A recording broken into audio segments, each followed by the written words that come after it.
Bonjour et bienvenue à toutes et à tous. Pas mal de personnes se demandent ce qu'est devenu Monseigneur André Léonard, ancien évêque de Namur et archevêque de Malines-Bruxelles jusqu'en 2015. Aujourd'hui, nous vous proposons de découvrir comment il passe sa retraite dans les Hautes-Alpes, en France, où Corinne Owen et Jean-Louis Gios sont allés le rencontrer. À cette occasion, il revient sur son parcours, mais aussi sur certaines de ses positions par rapport à l'Église et à la société. Comme vous allez le voir, Monseigneur Léonard est resté fidèle à sa vocation et égal à lui-même. C'est à 1000 km de Bruxelles, dans le département des Hautes-Alpes, une région de vacances dédiée à la randonnée et au sport nautique, que nous avons rencontré Monseigneur André Léonard. Et c'est aux abords du lac de Serponçon, à Savines-le-Lac plus exactement, qu'il s'est installé pour y passer sa retraite. Pour notre première rencontre, il nous a donné rendez-vous à quelques pas de son presbytère pour la messe du samedi matin. Ancien évêque, archevêque, Monseigneur Léonard est devenu ici un simple vicaire qui donne un petit coup de main au curé du coin pour les célébrations. Malheureusement, ce matin, il n'y a vraiment pas grand monde pour assister à la messe, juste une paroissienne. Constamment dans nos pays, les valeurs les plus puissantes. Vous ne vous sentiez pas un peu seul ce matin ?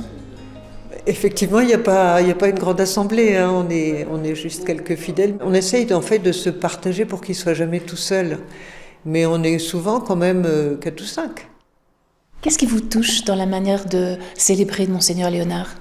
Et c'est cette manière d'être en présence qui me touche beaucoup. Et puis cette proximité aussi, cette familiarité avec la parole de Dieu. Voilà, il fait référence à ceci, à cela, à chaque personnage, Saint Paul, Timothée, tout ça sont des amis pour lui, des modèles, ils marchent dans leurs pas à la suite du Christ, voilà, et ils nous entraînent. Mais qu'est-ce qui a poussé Monseigneur Léonard à vivre une retraite aussi loin de la Belgique ? J'ai été pendant 25 ans évêque en Belgique, à Namur, puis après à Malines-Bruxelles. Donc je connaissais un peu déjà la Belgique, où j'avais été choyé, chéri, aimé par beaucoup de gens, contesté par d'autres, détesté par certains. Et donc j'ai pensé que je faisais mieux de débarrasser le plancher et de ne pas être une belle-mère en Belgique qu'on viendrait interroger. J'aurais des journalistes comme vous qui viendraient demander qu'est-ce que vous pensez de ce qui se passe à Rome, qu'est-ce que vous pensez de ce qui se passe à Bruxelles, de ce qui se passe à Namur. Je me suis mis à 1000 km de distance. Et ça m'a protégé de pas mal de situations difficiles. Et en plus, j'ai choisi ce lieu parce que j'en avais fait la connaissance en 2005, invité à prêcher un pèlerinage ici, à Notre-Dame-du-Lot, tout près d'ici, à 25 km d'ici. Et j'avais trouvé ce lieu fantastique et l'atmosphère de ce pèlerinage très belle. Et j'ai retenu cela. Et quand j'ai dû commencer à penser à ma retraite, quand je suis arrivé vers 70 ans, je me disais il n'y a plus que 5 ans en principe, eh bien j'ai comploté avec l'évêque de Gap de l'époque pour, si possible, s'il était d'accord, venir habiter dans les Hautes-Alpes, rendre des services en paroisse et aussi au sanctuaire de Notre-Dame-du-Lot.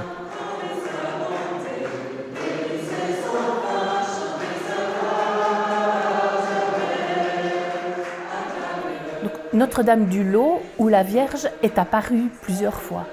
Oh oui, beaucoup de fois. Ce sont les plus longues apparitions de l'histoire de l'Église, pendant 54 ans. Pas tous les jours, une moyenne de 8 fois par an, disons. Mais oui, c'est un lieu d'apparition très très beau.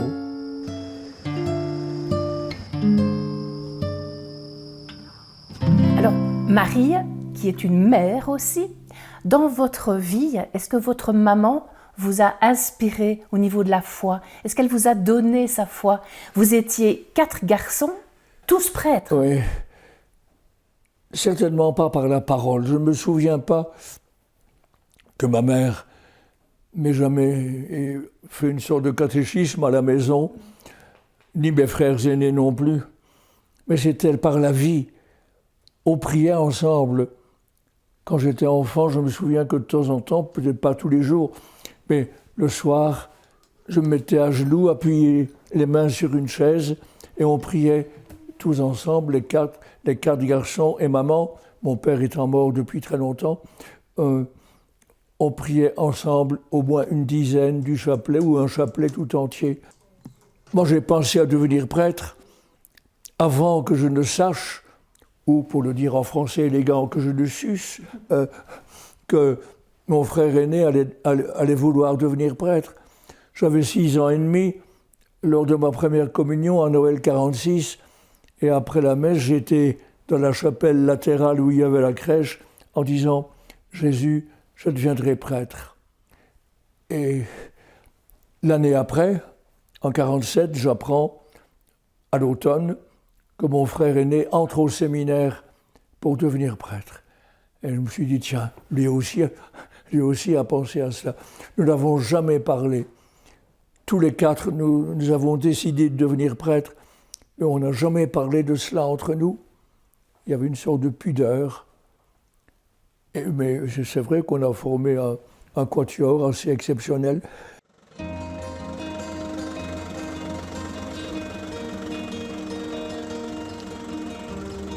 À la fin de l'après-midi, il est temps de rejoindre les sommets de Sausse-du-Lac, à une dizaine de kilomètres de Savines, pour une nouvelle célébration. Monseigneur Léonard parcourt chaque année des milliers de kilomètres sur ces petites routes sinueuses à travers les montagnes, afin de rejoindre les 7 paroisses dans lesquelles il célèbre. Sausse-du-Lac est un petit village où les habitants ont été un peu surpris de l'arrivée d'une personnalité ecclésiale belge. Mais très vite, ils ont découvert son enseignement avec intérêt. Ça a vraiment été une grande surprise et on a été très touchés qu'ils viennent auprès d'une population déjà assez âgée ici et qui se mettent au service des plus simples. Alors ce qui me touche énormément, c'est son enseignement, notamment pendant ses sermons. Chaque fois pendant ces messes, on apprend quelque chose. Donc il a vraiment envie de nous apprendre quelque chose et de nous enseigner quelque chose. Dieu Tout-Puissant, accorde-nous, en ces jours de fête, de célébrer avec ferveur le Seigneur ressuscité. Voilà, regardez comme il accueille les personnes. Hein, voilà, toujours un petit mot gentil pour tout le monde. Voilà, c'est magnifique. Alors malgré son grand âge, c'est un curé moderne? Oui, on a le même âge. Je peux l'ajouter, c'est vrai. Mais c'est un plus pour le village. Justement, qu'est-ce qu'il apporte de plus? Sa gentillesse, il est beaucoup apprécié par tout le monde. Il est très sociable.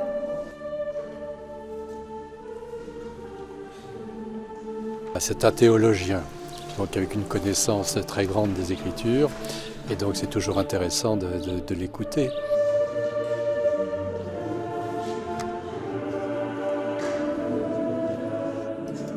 Alors revenons à votre parcours. Vous êtes en charge de futurs prêtres pendant de longues années et c'est une charge qui va vous passionner. Pourquoi cette passion ? J'ai eu l'occasion de former des dizaines et des dizaines de séminaristes et je trouvais ça merveilleux. Des jeunes hommes, généralement, puisqu'on les envoyait à l'université pour étudier, cultivés, intelligents, mais aussi très engagés dans leur vocation. Alors accompagner cela était une grâce merveilleuse.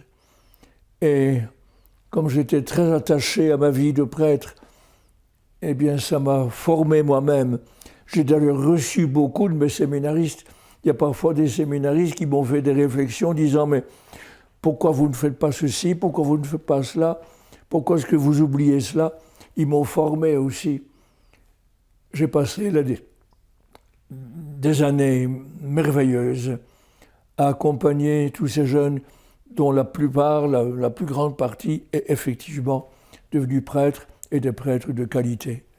Aujourd'hui, les séminaristes ne sont plus très nombreux. Comment attirer de nouveaux vers le sacerdoce? Il faut attirer par la clarté. Mon souci de la formation des séminaristes était la fermeté dans la foi, une foi éclairée, une vie de prière intense, un choix délibéré, éclairé, clair et net pour vivre dans le célibat, non pas pour le plaisir d'être tout seul, mais pour appartenir d'abord au Seigneur et avoir un sens pastoral, le sens du contact. Eh bien, si on veut avoir des prêtres aujourd'hui, il faut être clair. Si on laisse entendre, comme on le fait dans certaines des requêtes du chemin synodal, sur la synodalité, si on laisse entendre, au fond, on pourrait peut-être abandonner le célibat des prêtres dans l'Église d'Occident et avoir deux clergés, un clergé célibataire, un clergé marié. Ça va démobiliser. Ça va démobiliser. Mais des femmes ordonnées, vous n'y croyez pas? Il y a une symbolique très belle qui traverse toute la Bible. Pourquoi est-ce qu'on appelle Dieu notre Père et pas notre Mère, alors que Dieu n'est pas sexué? Notre Père des cieux n'est pas un mâle. Mais on l'appelle Père pourquoi et pas Mère? Parce qu'une mère donne la vie en portant la vie dans son sein, dans son ventre, tandis que l'homme donne la vie en restant en dehors. Il y a toute une symbolique de l'amour qui traverse l'Ancien Testament. Le Dieu d'Israël aime son peuple comme un homme une femme. Alors, on perd toute cette symbolique conjugale si on perd de vue que, de même que le Fils, un homme, rend présent son Père, de même, Jésus qui n'avait aucun préjugé contre les femmes, au contraire, il voyageait partout avec un groupe de femmes, ce que jamais les rabbins ne faisaient, jamais les prophètes ne faisaient. Lui était accompagné de tout un groupe de femmes. Eh bien, quand il choisit ceux qui vont devoir le représenter, lui qui est venu épouser l'humanité, eh bien, il choisit des hommes. Mais il a de l'humour. Qui va annoncer aux apôtres la résurrection de Jésus? Ce sont des femmes. Alors qu'en Israël, le témoignage d'une femme devant un tribunal, c'était zéro. Ça ne valait rien. Jésus qui a choisi des hommes pour le représenter comme l'époux de l'Église, celui qui embrasse, qui aime toute l'humanité, il choisit des femmes qui vont aller annoncer aux apôtres eux-mêmes la résurrection.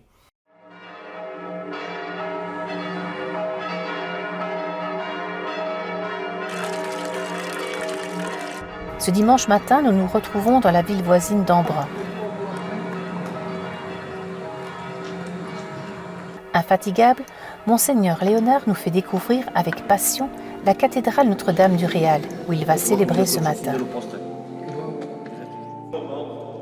L'édifice est magnifique, tout en calcaire blanc et en schiste noir.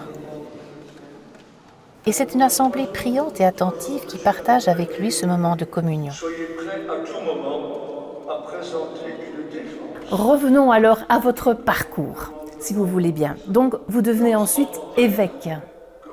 Et vous prenez votre bâton de pèlerin et vous commencez à faire le tour de vos paroisses. Vous aimez cette proximité ? Je l'ai vécu intensément. Et j'ai suivi en cela l'exemple d'un évêque que j'avais rencontré en 1980, donc 11 ans avant le début de mon épiscopat. Un évêque portugais qui m'avait expliqué que à partir du 3 novembre, après la Toussaint, le jour des morts, jusqu'à la veille du dimanche des Rameaux, il quittait son évêché, il allait habiter pendant tous ces mois dans les paroisses de son diocèse. J'avais été touché de cet engagement de cet évêque. Et je me suis dit, mais je me suis rappelé aussi que le Concile de Trente demandait que les évêques non seulement habitent dans leur diocèse, ce n'était pas toujours le cas à l'époque, habitent dans leur diocèse et tous les 5 ans en fassent la visite. Alors j'ai pris ça au sérieux. Et ça a été pour moi une révélation et un élargissement extraordinaire des perspectives. Jusque-là, je vivais avec des jeunes entre 18 et 25 ans, comme professeur à l'université, ou bien formateur de séminaire, président de séminaire. C'était très bien, mais c'est une petite portion de l'humanité. En devenant évêque, j'ai dû rencontrer les gens dans toute la variété de leur situation de vie. Et donc j'ai décidé, dès le début, que je passerais 8 fois 17 jours, 2 bonnes semaines complètes, 8 fois par an. J'étais 4 mois absent de Namur, je logeais sur place, je logeais chez les curés. Eh bien, ça m'a permis de découvrir toute la variété du peuple de Dieu, toutes les situations de vie, visiter les écoles maternelles, les écoles primaires, secondaires, les prisons, tout ce qui se faisait sur le plan caritatif. Enfin, visiter toutes les écoles, les maisons de repos. Ah, c'était merveilleux. Et puis vous êtes devenu archevêque. Oui. Ça a été à nouveau une nomination très personnelle. Il y a un nonce en principe c'est très prudent, mais un nonce à la retraite qui a oublié qu'il était nonce et qu'il parlait avec un ami qui était aussi journaliste et qui a révélé que je n'avais jamais été sur la liste des candidats qu'on proposait au pape. C'était une nomination très personnelle, comme évêque de Namur par Jean-Paul II, comme archevêque à Malines-Bruxelles par le pape Benoît XVI. Et Benoît XVI même, je peux le dire maintenant puisqu'il est mort, Benoît XVI a fait une chose dont le nonce en Belgique m'a dit « je n'ai jamais vu ça ». Il m'a fait venir à Rome avant de me nommer pour me demander, avec sa voix très douce, je vous fais venir parce que je ne voudrais pas vous imposer une tâche qui serait trop lourde pour vous, parce que vous n'aurez pas que des amis. Vous devrez mener des combats. Comme archevêque, j'ai prolongé la manière dont je vivais quand j'étais à Namur. J'avais moins de temps, je n'ai eu que 6 ans à disposition au lieu de 19 à Namur. Mais j'ai visité aussi les 33 doyennés du diocèse de Malines-Bruxelles en consacrant 10 jours à chacun de ces doyennés. Et c'était aussi une très belle expérience.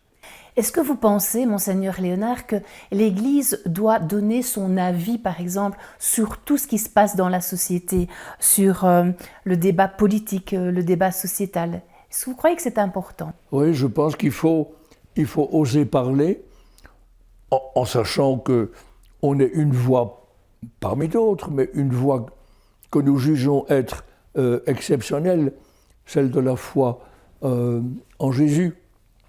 Il faut le faire, et il faut aussi, pas seulement donner son avis, mais il faut aussi avoir une attitude de prosélyte. On n'aime pas beaucoup ce mot-là actuellement.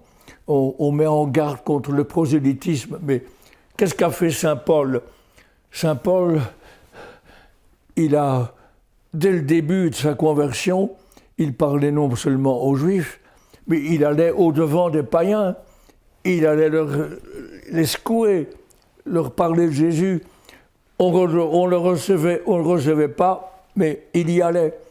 Nous manquons un petit peu d'audace actuellement. Il nous faut prendre des initiatives pour aller à la rencontre de gens qui ne sont pas dans la foi, qui sont dans d'autres religions, ou bien qui sont dans l'athéisme ou dans l'indifférence. Il faut être actif, proactif. Alors vous-même, vous avez pris position sur des sujets parfois délicats, controversés. Est-ce qu'aujourd'hui, vous rediriez la même chose? Ou est-ce que vous reviendriez sur votre position? Certainement pas pour le fond, mais pour la forme, on est soumis assez souvent à l'improvisation, comme nous faisons maintenant. On ne mesure pas toujours tout de suite l'écho que peut avoir une parole que nous donnons. Donc sur la forme, il y a des choses que j'aurais peut-être pu présenter de manière plus subtile, plus douce, plus progressive. Mais sur le fond,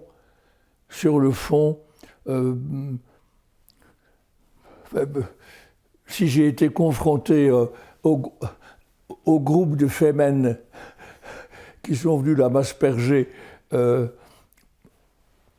avant que ne commence un débat, c'est ce qu'elles criaient derrière moi, le fait que je ne suis pas favorable à l'avortement. Mais bien sûr que je ne suis pas favorable. Mais d'ailleurs, tous les gens qui parlent de l'avortement et ceux qui font des lois concernant l'avortement, ils sont déjà nés. Ils ne sont jamais concernés. J'ai dit souvent une fiction, mais éclairante. Hein. Quand on vote une loi qui dépénalise ou légalise l'avortement, si cette loi avait des effets rétroactifs, il y a peu de gens qui la voteraient. Hein. S'ils devaient mourir au moment où on vote, ceux qui peut-être ne seraient pas nés, si cette loi avait existé 50 ans plus tôt, il y en a beaucoup qui hésiteraient. Ça concerne toujours autrui et jamais soi-même. Oui, j'ai été beaucoup interrogé à propos de l'homosexualité. Mais l'homosexualité, ça vient du latin secare, couper, comme dans le secteur, etc., séparer, distinguer. La sexualité repose sur la différence et la complémentarité du masculin et du féminin. Et mettre les deux sur le même pied, ça n'a pas de sens. Donc il faut respecter les personnes qui vivent cette tendance, qui la mettent en pratique dans les pratiques homosexuelles. On respecte ces personnes. Quand j'étais professeur à l'université, j'ai accompagné pas mal d'étudiants, rarement des étudiantes, mais des étudiants qui vivaient dans l'homosexualité. Eh bien, je les ai aidés, s'ils étaient chrétiens, je les ai aidés à vivre dans la chasteté. Il y a pas mal de raisons pour lesquelles des gens ne se marient pas et n'ont pas une vie sexuelle, pour des raisons de santé, des raisons de famille, des raisons professionnelles. Eh bien, approuver l'homosexualité, la bénir, la présenter comme étant une chose tout à fait normale, c'est une tromperie. Et donc cela, je n'approuverai jamais, ce qui met sur le même pied les relations hétérosexuelles normales et les relations homosexuelles. Mais ça n'empêche pas de respecter ces personnes. Est-ce qu'aujourd'hui, l'avenir de l'Église vous inquiète? Oui et non. Non, parce que c'est la seule réalité de l'histoire et du monde qui a les promesses de la vie éternelle. Tout le reste est passé.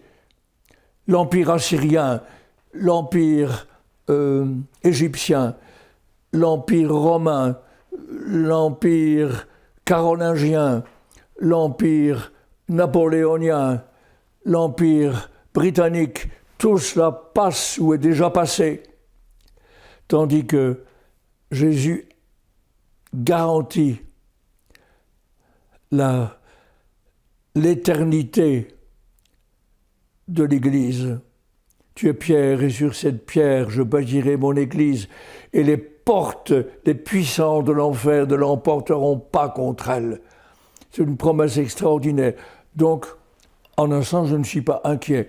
Je sais que même à travers les difficultés d'aujourd'hui, il y aura finalement le dernier mot, le royaume de Dieu inauguré sur cette terre dans l'Église. Mais je suis inquiet, bien sûr, de des situations présentes, en tout cas dans certains pays. En Afrique, pas tellement. En Amérique latine, l'Église ou des églises, des communautés chrétiennes se portent plutôt bien. En Occident, on est un peu en panne. Et donc ça, c'est éprouvant. C'est éprouvant. Et il faut réagir à cela. Et donc je suis inquiet de certaines choses, oui. Inquiet de voir qu'on abandonne certaines choses essentielles de la foi et de la morale chrétienne. Oui. Et ça n'a pas d'avenir. Et c'est désolant. Alors, un petit mot pour le public belge peut-être. Que souhaiteriez-vous leur dire? Alors je voudrais dire aux Belges, d'abord que je ne les oublie pas. Ce n'est pas parce que je ne vis plus en Belgique que je les oublie. D'ailleurs, je reviens depuis que je suis ici à Saint-Vin-de-Lac. Tous les ans, au mois d'octobre, je passe une dizaine de jours en Belgique. J'y rencontre les quelques membres de ma famille qui vivent encore, des cousins, des cousines, des communautés dont j'étais très proche, que j'ai fait venir en Belgique en son temps. Mais aussi, j'ai des personnes que je connais intimement, mais je ne fais rien du public. Je trouve qu'un évêque retraité ne peut pas aller comme il veut partout. Mais donc, je m'informe toujours très bien de ce qui se passe en Belgique. Je lis des revues de presse qui viennent de Belgique afin de savoir ce qui se passe. Et je prie pour beaucoup de personnes qui sont des Belges. Je suis en contact électronique avec pas mal de Belges. Oui. Mais pas de manière publique. Il faut une réserve. D'accord, ben merci beaucoup en tout cas de nous avoir reçus chez vous. Mais volontiers, d'autant plus que vous faites ça très gentiment.